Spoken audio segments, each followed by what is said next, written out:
my name is Lila Halleran. So this show demands a lot makeup wise. I've really had to play into a lot of the special effects makeup skills, which is something new to us, which I'm excited about. But it's a lot of there's a lot of heightened base of just a little bit more sharper features, more highlighter to make these girls look beautiful. And then there's bruising, there's cuts, there's burns, there's just so many injuries. So makeup, hair and makeup, both of them, I think are very, very vital to this show. It's a lot of what I like to call it is silent storytelling, where 2 days ago, these people just got sacked. Their city burned, ruined. And you're going through and you're seeing what's happening to them after that. But I think that makeup does a lot of storytelling in what they experienced, the parts that you're not seeing. Their city was burned. They have burns on them. They were getting pushed, they were getting shoved, they were getting stomped on, so they're covered in bruises. It tells you a lot about the story, I think, at least, just more subtly, because you're looking and you're like, wow, these people look terrible. It helps you better envision what they really just went through.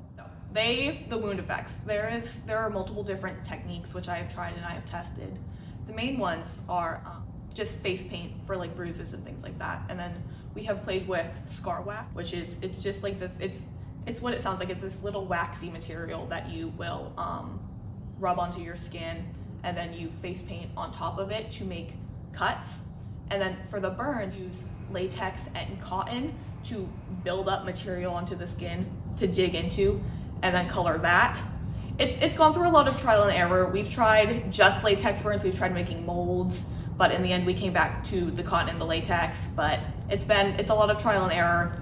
It's a lot. It's a little messy, but. My name is Nathaniel Howard, and I'm the costume designer for the Trojan Women. For this show, we constructed 14 dresses, as well as 3 chitons for the men when they played the shades over there in the men's dressing room.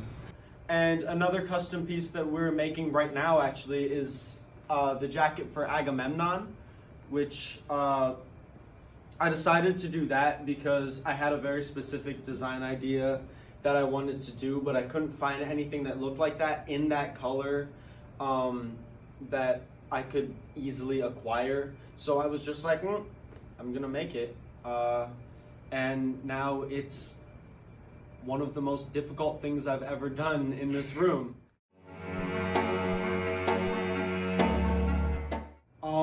So I started this process by going in and making how I think the soldiers would look. I took inspiration for them from Navy SEALs, kind of a Black Ops deal, and then I started working on the women. We have a Greek chorus, and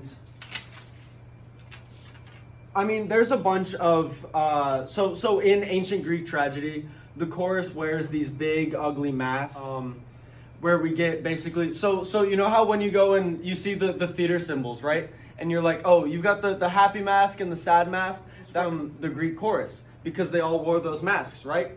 We didn't want to put our chorus in masks, but we wanted a way to differentiate them from the rest of the cast. To be like, oh, these guys are something special. All of these dresses were custom made using a pin and drape method, where that means basically you take the mannequin, you pin the fabric to it however you want, then you're gonna base the fabric in that way, so then you can take it off, try it on who the dress is gonna be on, then you can do your last little fitting bits, so then you can take it, you can sew it, and then you can just have a full dress then. And it works pretty well. And that's how we got things like this.